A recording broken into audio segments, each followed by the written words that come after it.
Good morning mga idol, magluluto tayo ng ampalaya, tapos itlog at saka toyo. Ngayon idol, magpiprito tayo ng toyo.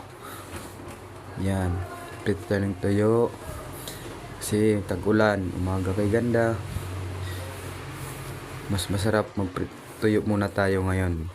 Next naman, ang lulutuin natin ay magluluto din tayo ng itlog. Yan, natapos na yan, luto na yung toyo. Ang gagawin naman natin ngayon mga idol, isasalang naman natin yung itlog mga idol. Yan, nakaprepare na tayo. Lagay natin yung itlog.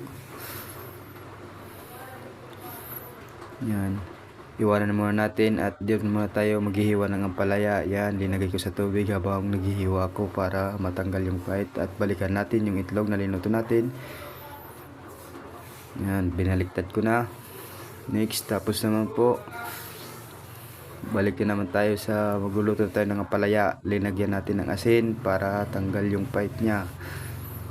Yan, haluhaluin natin at tapos magbibiyak tayo ng itlog. Yan, ay muntik pa natapon. Ay salamat na lang hindi natapon. Yan, tapos dito naman sasalang na natin, tanggal muna ng tubig. Siyempre yung ricado natin ay bawang lang, wala nang iba.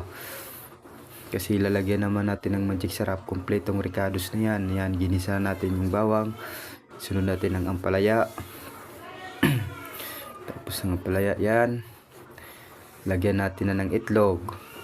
Yan. Hindi lang iba yan, lagyan pa natin ng crispy fry para mas masarap. Sulit pa, super crispy fries lang, katapat yan.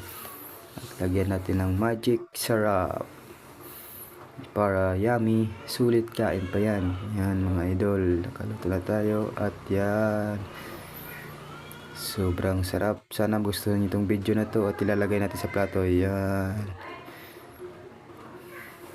diba sulit, ang sarap na yan. Hindi na natin binidyohan yung kumakain tayo kasi wala, mahaba na. Hanggang dito na lang, salamat.